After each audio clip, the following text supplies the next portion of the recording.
cannot help asking those who have caused this situation, do you realize now what you've done? Putin understands this. The rest of the world understands this.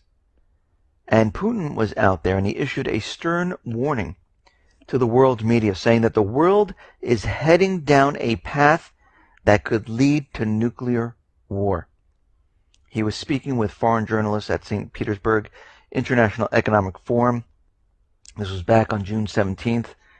And he outlined why he thinks a war between Russia and the West is inevitable. We know year by year what's going to happen, and they know we know.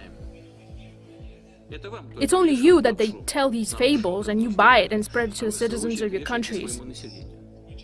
Your people do not feel a sense of the impending danger. This is what worries me.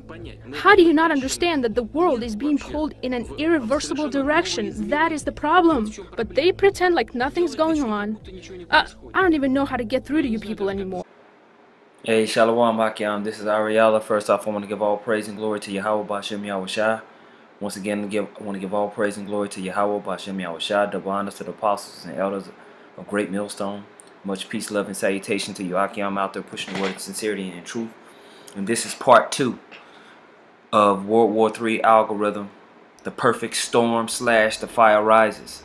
Now, in the first part, we reviewed some of the things that were previously talked about in several other algorithm videos that are leading up, that has led up into a perfect storm economically and a perfect storm geopolitically that will arrange World War III, and we are seeing it happen, man. I've been trying to record this part for a few days now, and there's so much news, so many troop movements, and so many things happening that I'm constantly having to re-edit and redo the video to include new information and new things that are coming out that highlight the fact that the Most High Yahweh has sent forth the Spirit through His Son Yahweh on the planet Earth, man, and it's causing an end of this world as you know it. Okay?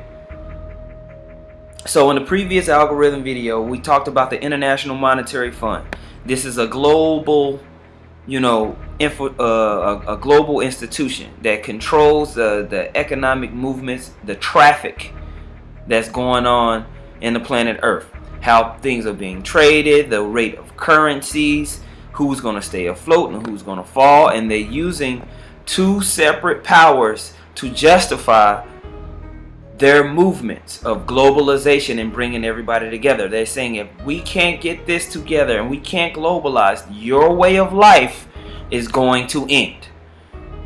The Western hegemonized idea of the American dream of waking up in the morning and going to get you some Starbucks before you go to your job, and 2 something kids in a car.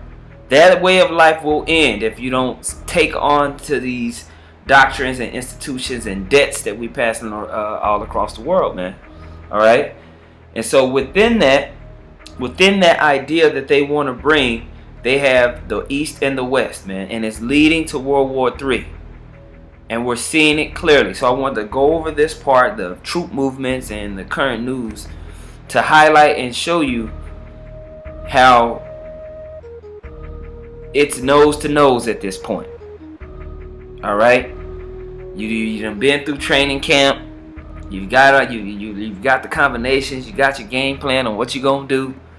Your trainer can't tell you nothing else. It's you in the ring now. All right, and you face to face with this enemy, and it's time to fight. That's what's happening. All right, that's what you see, and everybody can feel it. Okay. This right here is an article. Well, first I want to get a scripture. This is the book of Psalms, the 10th chapter. And I'm going to start at verse 2. It says, "The wicked boasteth of his heart's desire, and blesseth the covetous, whom the Lord abhorreth."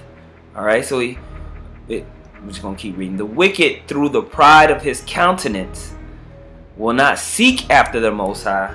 The Most High is not in all his thoughts." So you got Esau through the spiritual demon Satan. All right, That's who's ruling these elite, the spiritual demon Satan. All right, and the Most High is not at all in their thoughts. They think that they're going to create their own blessing on the planet Earth, a synthetic rulership, their new world order, where they can control every aspect of everything. Okay. Verse 5, his ways are always grievous.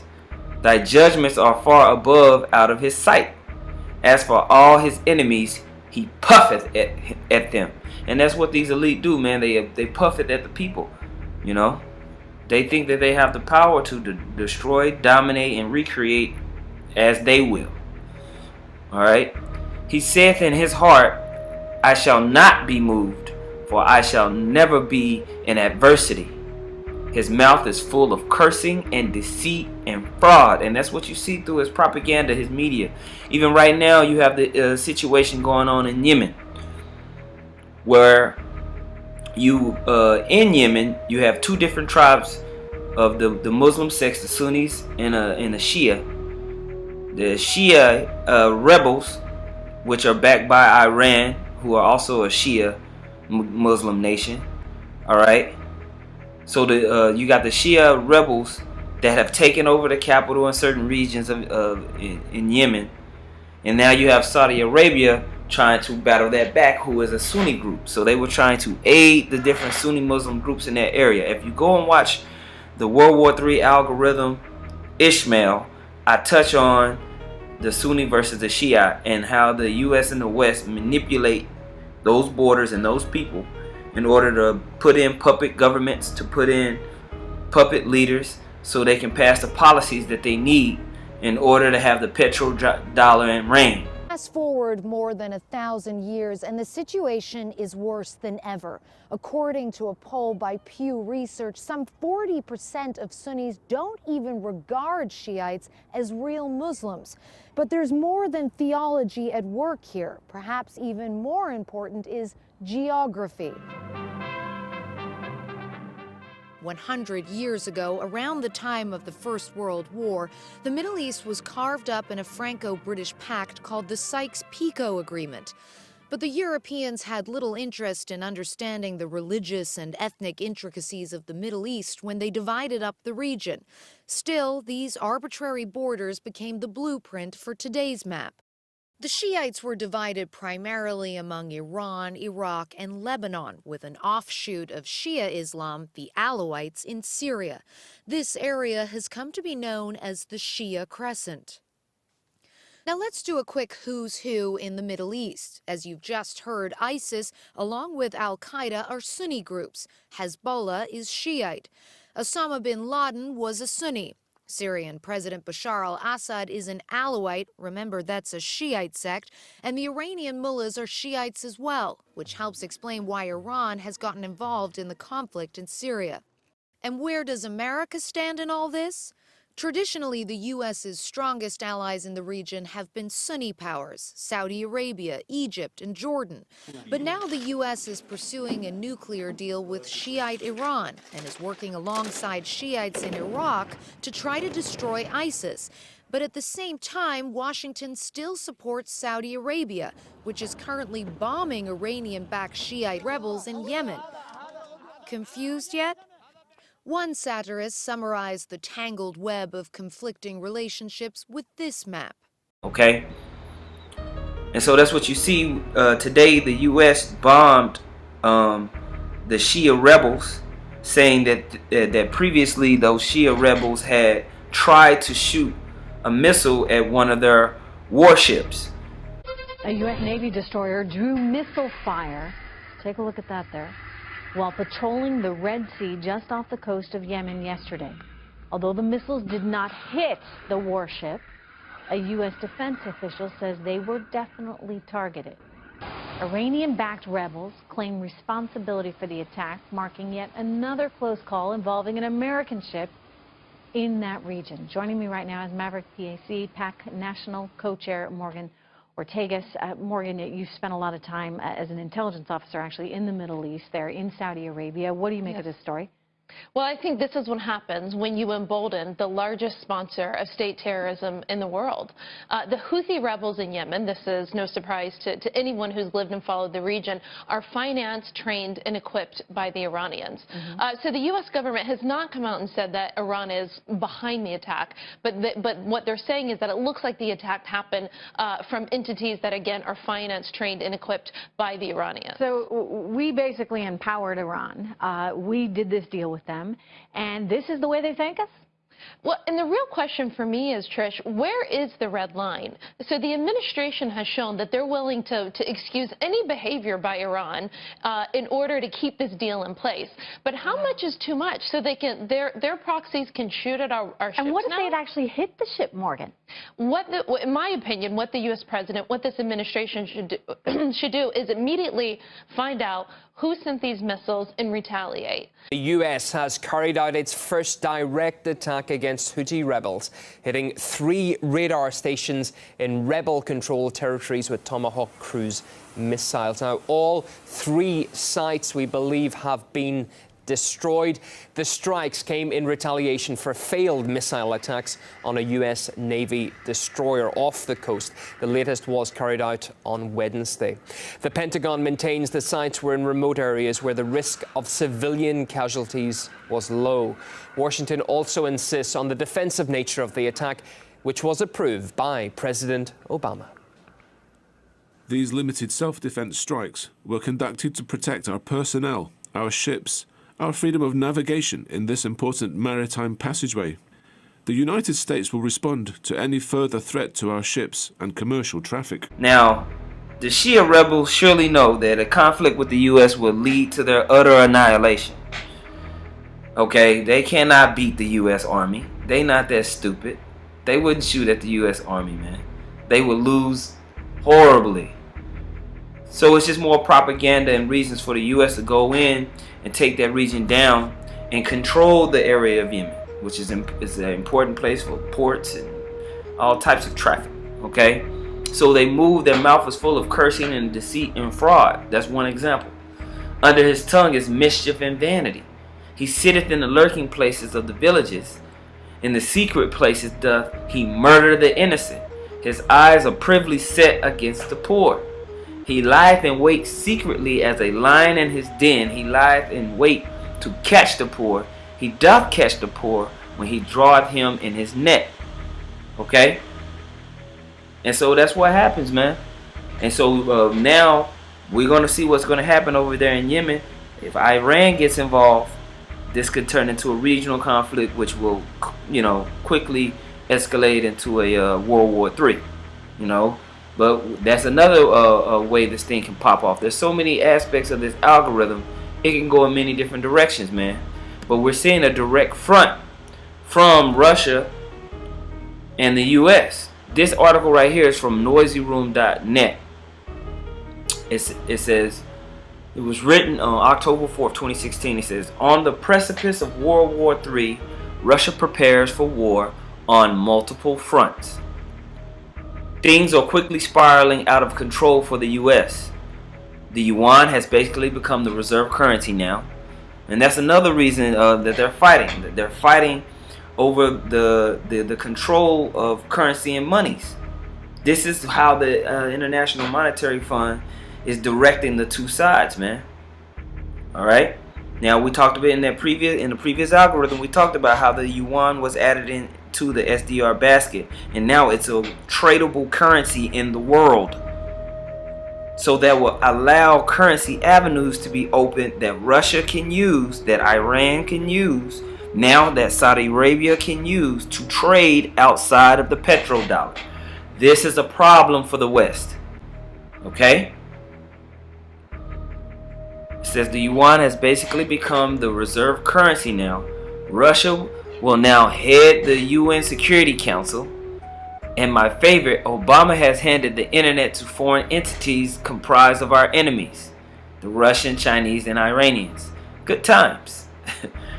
But the last couple of days have been really interesting and not in a good way. It all revolves around Russia pretty much and their moves towards World War III. We have been in the beginning phases of war for a number of years. The opening salvos have taken the form of intrusive cyber attacks, but a hot war is coming. I no longer have any doubt of that whatsoever. Now let's start with Russia suspending the diplomacy with the U.S. over the conflict in Syria. Not good. The U.S. has announced that they are ending diplomatic engagement with Russia and are reviewing our military options over the Aleppo boondoggle. Washington has threatened to impose costs on Russia outside the UN over the Syrian conflict. It may mark the starkest warning so far from America, which has been ramping up anti-Russian rhetoric in recent weeks, moving swiftly from criticism to direct threats. I listened to my colleague from Russia, and I sort of felt a little bit like we're sort of in a parallel universe here. What Russia is sponsoring and doing is not counterterrorism, it is barbarism. In this case, I wouldn't rule out multilateral efforts outside of the UN to impose costs on Syria or Russia or others with regard to the situation inside of Syria. However, just a month ago, US-Russia talks on the Syrian peace process seemed warm and friendly. RT's Caleb Mopan takes us through how it all changed. Remember when the United States and Russia were keen on sharing their friendship with the world? Where's the vodka? Pizza from the American delegation. This is from the Russians. Well, it's certainly not like that these days. Extremist groups will continue to exploit the vacuums that are there in Syria to expand their operations, which will include, no question, attacks against Russian interests, perhaps even Russian cities. And Russia will continue to send troops home in body bags. So how did it get this bad? Well, there are key factors that are being left out as the hateful words and threats get louder. Firstly, the U.S. broke the ceasefire when it killed 60 Syrian army soldiers who were on the front lines battling against ISIL. Yes, the coalition did hit people on Saturday. We did. A terrible accident. Secondly, the United States promised to separate the terrorists of al-Nusra from the so-called moderate rebels that they were supporting. Yet months and months later, the U.S.-backed fighters are still fighting side by side the terrorists and extremists. And it was our challenge, coming to the table, agreeing in Geneva. Our challenge was to try as best we can to reach out to the moderate opposition and make clear to them that they needed to in order for this thing to work. It's like all the talk of peace has been forgotten. The next shock group here is the fighting against the regional peer military powers. These are existential for us and our allies. The threat for this type of a fight is a nation state with modern capabilities, aggressive behavior, and engaging in militarized competition. So who would you pick for that one? I think it would be Russia. I want to be clear to those who wish to do us harm. We'll stop you, and we will beat you harder than you've ever been beaten before. But if you listen to the words of U.S. officials, it's as if somehow Russia is the one who's being aggressive. The lunatic warhawks have taken over in Langley, in the Pentagon, and also in the White House. The spokesperson there talking about costs and Russian cities being hit, Russian soldiers coming home in body bags. That to me sounds like an indirect order to terrorists to strike wherever they want to. The thing is, the Battle of Aleppo is the crux of this whole war. When Aleppo is liberated, that is it. Americans know that the game is up. It doesn't matter however much arms and munitions and resupplying they can do to their proxy armies. They're running out of space to fight, and this is why the sort of ratcheting it up of the war of words, I suppose. In 2015, ISIL was getting more and more powerful, and Russia urged the people of the world to unite against them. After Moscow's bombing campaign, their previously vast territory has diminished. This has awakened previously dormant arguments. We don't seem to get it. Russia and Iran now own Syria. Whatever we do there now won't be very effective. Russia has Tartus, and now essentially the rest of Syria is being handed to Iran. Russia is prepping an offensive to gain ground in the Baltics and the Ukraine. And even further conquests are on the drawing board. Alright, so when you look out into the global landscape, you can see that Russia, ever since the time of really that the U.S. went into Yugoslavia and had the issue with Kosovo, Russia has always been building and preparing, man. Alright? And that paradigm has allowed really both sides to increase in military might and nuclear influence. But right now, specifically, you see Russia is like, oh, hell no, man. They're battling back. Alright? They're moving troops on different fronts and getting ready for something to go down. Okay? So let's read this real quick in the book of Revelation, the 2nd chapter. I mean the 13th chapter. Revelation 13:2, it says, "And the beast which I saw was like unto a leopard, and his feet were as the feet of a bear." This is what I want to focus on. His feet were as the feet of a bear.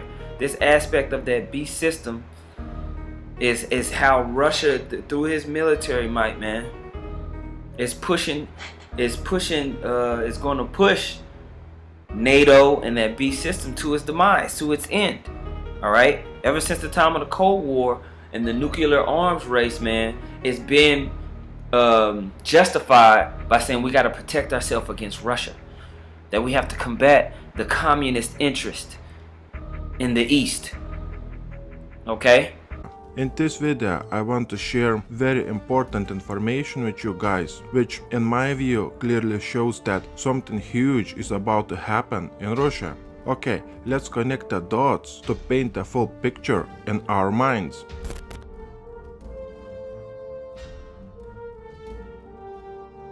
It seems that all countries bordering on the European side with Russia are building secure defenses in the name to protect those countries from immigrants. Let me ask you, what immigrants? This is a cover story for something much bigger.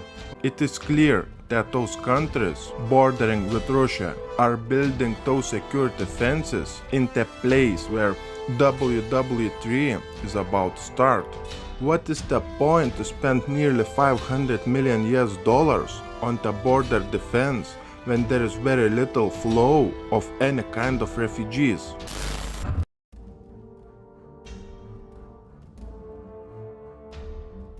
Here is Russia. The reason why we are looking at this map is that I want to show you that Russia is in deep trouble. I want you guys to have a clear picture in your mind, because all the other information in this video and in my new video will be directly related to this map. To prevent an attack on Russia, Putin is placing all kinds of missiles, including nuclear ones, and missile defense systems all along the border with Ukraine. Putin is placing S-400 missile defense systems around Moscow. Also in Moscow we have mobile vehicles with nuclear missiles patrolling Moscow streets. We have S-400 missile defense systems put there along Finland, and we have S-300 and S-400 missile defense systems here in Kaliningrad. Then we have S-300 missile defense systems stationed in Belarus, and the most recent announcement by Russia to station S-300 and S-400 missile defense systems in Crimea, when we had the biggest NATO military drills and military training on the land, water and in the air. We have Obama and NATO activated the missile defense shield in the United States, in Israel, in Poland, in Romania, in the Sea of Spain, and we have US radars in Norway and in Turkey. On top of that, we have Germany and Netherlands working on their own joint missile defense shield. Then we have one of the Baltic states getting a missile defense shield from the United States. Then we have missile defense systems on ships in the Baltic Sea, in the Black Sea and in the Sea of Spain. When we have the conflict escalating in Ukraine on the border with Crimea, when we have the conflict escalating in Syria, it is obvious that the stage is set for global conflict. So that's why his feet was the feet of the bear, man. Okay, and we're seeing that clearly play out in the planet Earth. Okay? Let's go back to this article. It says, earlier today, the UN warned Russia on their bombing of Aleppo. That doesn't matter at all to Russia. In fact, they are stepping up their bombings with bunker busters. They want to kill everyone and wipe them off the proverbial map. If we send troops into Syria, Putin is sure to do the same, and it will be game on. We are now considering airstrikes on Syria as I write this. It says top military leaders say this could very well lead to war with Russia. We are already there, boys. But wait, there's more. Moscow announced yesterday that it was ending cooperation with the U.S. on a 16-year-old program for the disposal of weapons-grade plutonium to curb the production of more nuclear bombs. Kerry's ceasefire in Syria was a monstrous joke. In fact, he played right into the Russians' hands. What a tool! A 10-year-old will be better at military strategy than these fools. Next, Russia has deployed an anti-missile system in Syria, an anti-missile system in Syria for the first time, potentially as a means for the Assad government to counter U.S. and allied cruise missile attacks. That should end well. Yeah, baby. Components of the SA-23 Gladiator anti-missile and anti-aircraft system, which has a range of roughly 150 miles, arrived over the weekend on the docks of a Russian naval base along Syria's Mediterranean coastal city of Tartus. Okay? So, you know, he's being facetious at some points, but he's really highlighting, look, man, these guys are not preparing playtime. They are preparing for war. When Belgium has provided the radiation protection pills to its citizens, we have German, Finnish and Czech Republic governments warning its citizens to stock up on food, water, medicine and other essential supplies for at least 10 to 30 days. When we have the missile defense shields active on both sides on this map, we have 40 million people in Russia taking part in the biggest drill, together with 200,000 professional rescue units and 50,000 vehicles. Why the whole country was training to go to bunkers during October 4th to October 7th. 40 million people who live in Russia, including all levels of the Russian government apparatus, was participating in a civil defense emergency drill. The civil defense team will train for man-made disaster, radiation, chemical and biological protection. While the Russian ministry does not specify what kind of man-caused disaster it envisions, it would have to be a substantial one. For 40 million Russians to take part in the emergency preparedness drill. It is clear that Russia has held its biggest nuclear war drill since the end of the Cold War. Alright, and they've teamed up with these surrounding Muslim groups and these mixed Arab groups, man. And these Arabs are beating their plowshares into swords, just like the scriptures say. We always go back to this in the book of Joel, because it's happening right in front of our faces. Joel 3:11. Assemble yourselves and come, all ye heathen, and gather yourselves together round about. Thither cause thy mighty ones to come down, O Lord. Let the heathen be wakened, be wakened, and come up to the valley of Jehoshaphat. For there will I sit to judge all the heathen round about. And there's gonna be war all up and down that region, man. In the valley of Jehoshaphat. That whole area of the Middle East is about to be lit up. Okay? And then there's a video that we did that's on the playlist of the algorithm called Petrodollar. They shall beat their plowshares into swords, man. Because through the petrodollar and them funding the Arabs and funding Ishmael, man, that's how all these weapons have moved in and out of the Middle East, man. And all those weapons were brought into the Middle East to prepare to fulfill this prophecy. Okay? Joel 3:13. Put ye in the sickle, for the harvest is ripe. Come, get you down, for the press is full, the fats overflow, their wickedness is great. multitudes in the valley of decision, for the day of the Lord is near. In the valley of decision. Okay? Missiles are gonna be shot off, man. Tactical nukes. Alright? And then it's gonna culminate into the actual heavy weaponry, man. When full scale nuclear weapons are gonna be launched. Okay? And we're seeing it. We're seeing it happen right before our very eyes.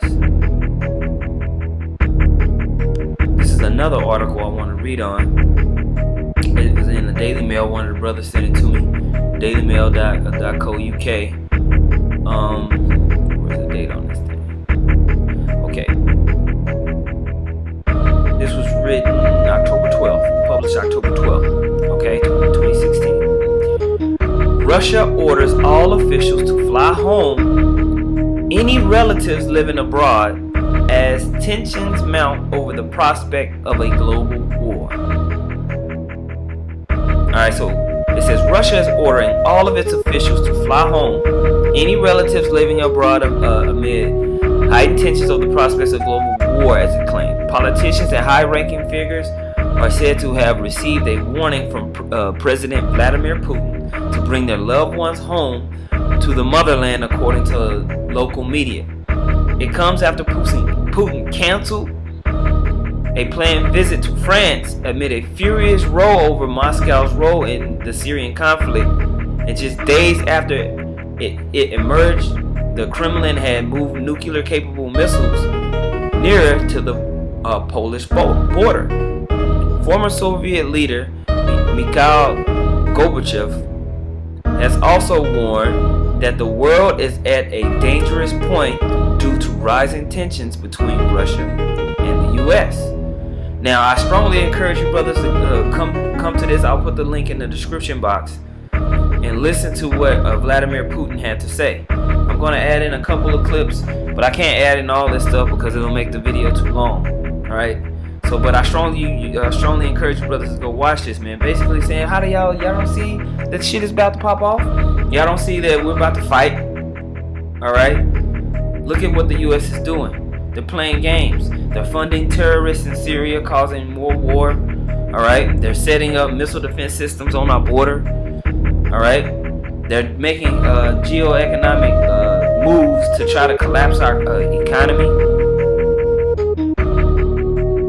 We got to defend ourselves. Okay? We know the United States started the entire Arab Spring. There's no use dancing around this. It was Obama and Hillary Clinton that called for the toppling of several national leaders of nations.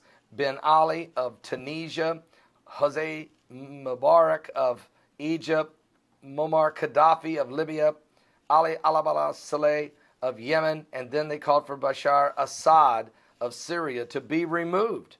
And they called for their removal. Now, the other four all fell, but Russia stepped in and saved Assad. And then the Iranians came also to help save Assad.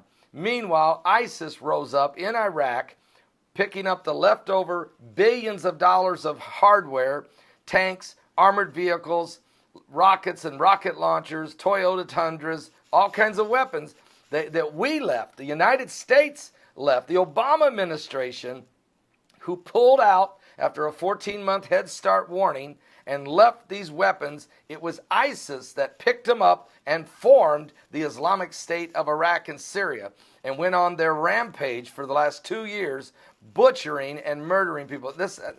All right, it's just, this is what happened. They picked it up and ran with it. And so here we are today. Syria has all of these armies in it, and it's a total state of chaos. 400,000 people have been killed. Millions have been misplaced and displaced, if you will. And the migrant crisis now is overrunning the European nations. Next is United States and other nations. And so as we sit here today, if this article, if these reports coming out of the Middle East are correct, then Russia and the United States are no longer in a proxy war. But it's another level. because that's it's all over the pipeline deal that now has been finalized from Russia through Turkey. The U.S. has to stop that thing, man. So you got geopolitical moves being made and strategies being made to take control of that region. All right, that pipeline that was supposed to go through Saudi Arabia, through Syria, failed. The United States used to buy oil from Saudi Arabia based on the petrodollar. That is the main thing that is giving the US dollar any value. It's because it is traded globally. Saudi Arabia made a deal with the United States, and the United States used to be the biggest purchaser of oil from Saudi Arabia, and they did this all based off the petrodollar. The Saudi Arabians would have done this, would have kept this up. It would have been a good relationship. But now, with this failed pipeline that not many people know about, but the United States and Saudi Arabia had a planned pipeline that would have gone through Saudi Arabia, through Syria, through Turkey, into Europe, and bypassed Russia's complete monopoly and control of European oil sales. Russia sells a lot of oil to Europe. If Saudi Arabia would have built this pipeline, which was planned years and years ago, they would have undercut Russia and had a direct line to Europe, and Europe would have purchased oil from Saudi Arabia. The only country that stood in the way was Syria. Syria had a very strong alliance with Russia, and Syria said, no, we're not going to throw Russia underneath the bus. We're not going to allow this pipeline to be built years and years ago. And ever since then, Saudi Arabia, Israel, Turkey, and the United States have been giving weapons, arms, money, munitions to Syrian rebels, Al-Qaeda, al-Nusra, to get rid of that president. And they're in competition with each other, have been in competition with each other. They tried to undercut each other. It didn't work. And now, with the low oil prices, they are going after China, which is going to piss off the United States. Right now, Saudi Arabia is selling a lot of oil to China. But Russia is doubling down on their oil exports to China, and they have just stolen the Saudis' crown, China, and Russia is now the top oil producer, oil supplier to China. And Russia and China have made an agreement and are now selling this oil on gold-backed yuan, a new currency that China has launched that cannot be traded or used for US dollars. All right, so now Russia can take advantage of their alliances and basically take over the oil and gas market in the Middle East, which will lead to a complete collapse in the West. All right, they can take all of that over, man, with this new pipeline deal, especially if they can team up with the largest producer in the world, China. That's a growth machine. And they can trade outside of the petrodollar. Now that China has a tradable currency that they can use. Of course, the US dollar will be within that basket, but it's going to suffer greatly by not having a complete monopoly over the oil business. Big deal, Tom. I'm sitting here with Ashley Banks, and we're going to be talking about Russia and Turkey. Now, an intergovernmental agreement on the Turkish Stream pipeline has been signed in Istanbul, Turkey, following a joint meeting between Russian President Vladimir Putin and Turkish President Erdogan over the long-awaited pipeline project. Erdogan said that Turk Stream would be expedited, as would a $20 billion nuclear deal that was halted last year. Experts say this pipeline may not only benefit Russia and Turkey economically, but it also could strengthen relations between the two countries. Here's what I want to ask you about this deal, Ashley. My question to you is, this pipeline, what's it even going to accomplish? Yeah, well, for starters, Ed, so this pipeline, it's going to run from the bottom of the Black Sea, from Russia to European countries, but it's going to go from Russia to Turkey, and then it's going to end up continuing on a hub to the Turkish-Greek border. Now, this pipeline is going to be broken down into two parts. So the first branch, the gas is going to go directly to Turkey. Then the second branch, the gas is going to be directed through Turkey to several European countries. Now, It's expected that through building this pipeline, it's going to ensure energy security for the region, and it's going to benefit a lot of European citizens. Now, Russian President Vladimir Putin had mentioned that he and Turkish President Erdogan had come to this consensus through the deal that they were going to basically give discounts for natural gas. So it looks like these prices are going to go down, and it's going to benefit those on the receiving end. Interesting. You know, and I look at it as potentially a second pipe, you know, because normally it has gone through Ukraine, so it's sort of like an alternative to the Ukrainian route. I mean, when do they think that it's going to be done? Yeah, well, through the deal, it looks like this pipeline is going to be complete by the end of December 2019. And of course, that is if construction begins next year, at the end of next year, December 2017. Of course, construction could be pushed back, which would push the completion back. But right now, we're looking at completion to end in a little over 3 years from now. Now, back in December of 2014, this project was first announced when the Russian President Vladimir Putin, he went and visited Turkey after the South Stream route that was supposed to go through Bulgaria was canceled. Now, a lot changed after that Russian jet was downed by the Turkish Air Force, but this project has since been revived since Turkey decided to publicly apologize for downing that jet. Yeah, so that's interesting that you mentioned that, because obviously you have this nuclear deal that is getting off the ground too. Is that the reason that this nuclear deal is actually coming back into the play? It is. That apology has a lot to do with this nuclear deal. In addition to the pipeline being created, we're also looking at Russia creating Turkey's first nuclear power plant. Now, both leaders Erdogan and Putin agreed that they were going to accelerate this project. Now, the nuclear plant will be comprised of about 4 units, and by the end of the year 2025, these units will be up and running. Okay, so clearly a fight is getting ready to happen. They're fighting over this, man. The elite has got these two sides coming against each other. All right. It says, according to the Russian site Zanak.com, administration staff, regional administrators, lawmakers of all levels and employees of public corporations have been ordered to take their children out of foreign schools immediately. Failure to act will see officials jeopardizing their chances of promotion, local media has reported. The exact reason for the order is not yet clear, but Russian political analyst Stanislav Bukowski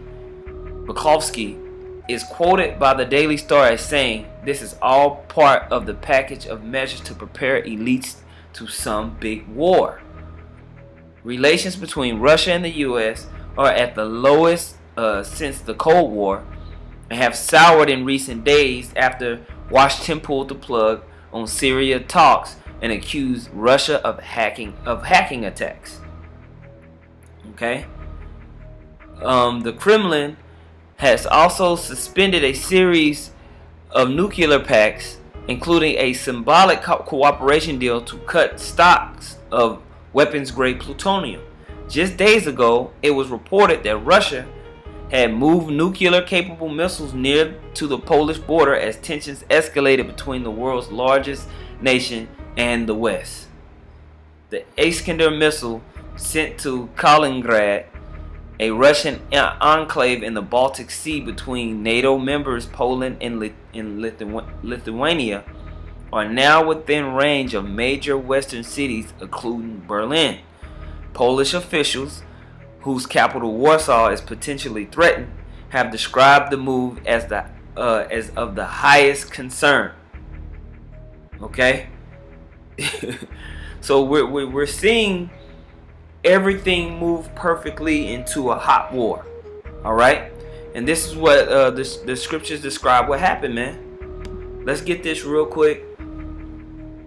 Job, the 20th chapter, and I want to start at verse 15. This is talking about the wicked. It says, "He has swallowed down riches, and he shall vomit them up again. The Most High shall cast them out of his belly." All right. "He shall suck the poison of asps. The viper's tongue shall slay him. He shall not see the rivers. He shall not see the rivers, the floods, and brooks of honey and butter. All right. So his dream and his achievement to take that blessing he's gonna vomit that up. All the substance that he's eaten down from chiefly the nation of Israel and all the other nations. Okay. It says, that which he labored for shall he restore, and shall not swallow it down. According to his substance shall the restitution be. He shall not rejoice therein. All right. So the land of milk and honey and rulership and dominion over the planet Earth, he's gonna give that up, man, and the righteous gonna take that. Verse 19, because he hath oppressed and hath forsaken the poor, because he hath violently taken away an house which he builded not. All right. Chiefly our house. All right. Chiefly the tabernacles unto Yahweh Shem Yahushua. All right. The Most High and his Son. All right. Land of Israel, man. Job 20:20. Surely he shall not feel quietness in his belly. He shall not save of that which he desired. There shall none of his meat be left. There shall no man look for his goods. In the fullness of his sufficiency, he shall be in straits. Every hand of the wicked shall come upon him. We always go into that word wicked. When you look it up, the word goes back to laborer. All right. And it was the nation of Israel that built up this society. You so-called Negroes, Latinos, and Native Americans. Right. So you look at this word, and the word is amal. And the word means laborer, sufferer, wretched one. All right. Laborer, workman, sufferer. Okay. So that's what that's talking about there in Job, the 20th chapter and the 22nd verse. Okay. When it says that the hand of the wicked shall come upon him. Basically, those who work in basically the people that the riches was taken from. All right. That the wicked have swallowed down. It says in verse 23, when he is about to fill his belly, the Most High shall cast the fury of his wrath upon him, and shall rain it upon him while he is eating. All right, so right now you have the elites eating. They're eating in their doctrine. They're eating and taking up the resources and taking basically even the souls of the people across the planet Earth, man. But the Most High is going to put an evil thought in these men to shoot missiles off, man, to go to a war, to take it to the extreme. All right, that's why we say this is the Most High's algorithm, because everything is playing into biblical prophecy. Okay. Verse 24, he shall flee from the iron weapon, and the bow of steel shall strike him through. That bow of steel is talking about those missiles prophetically. It is drawn and cometh out of the body. All right. Yea, the glittering sword cometh out of his gall. Terrors are upon him. All right. And so when them things come out and they're launched from the bodies of ships, from the bodies of silos, man, it's going to bring terror upon all across the planet Earth, man. The whole earth is going to reel to and fro, as the scriptures say in the book of Isaiah. Okay. Verse 26, all darkness shall be hid in the secret places. A fire not blown shall consume him. It shall go ill with him that is left in his tabernacle. All right. And that fire not blown, man, is going to be that thermonuclear fire that's destroyed, man. That just consumes and destroys everything in its path. The heavens shall reveal his iniquity, and the earth shall rise up against him. The increase of his house shall depart, and his goods shall flow away in the day of his wrath. This is the portion of a wicked man from the Most High, and the heritage appointed to him by the Most High. All right, so this is appointed for those wicked elite, man, that are working with the spirit through the spiritual demon Satan to do these works on the planet Earth. All right. The Most High is going to put an evil thought in this man, and we're going to see his destruction. All right. So, I just wanted to read those couple of scriptures, go over those couple of points. I'm going to add in a lot of clips. Lord willing, this is edifying. You brothers can see clearly what's happening. Please add more scriptures into the comment board. With that, I want to give all praise and glory to Yahweh Shem Yahushua. Double honors to the apostles and elders of Great Millstone. Much peace, love, and salutation to you brothers out there pushing the word of sincerity and truth. Hey, man. This might be it.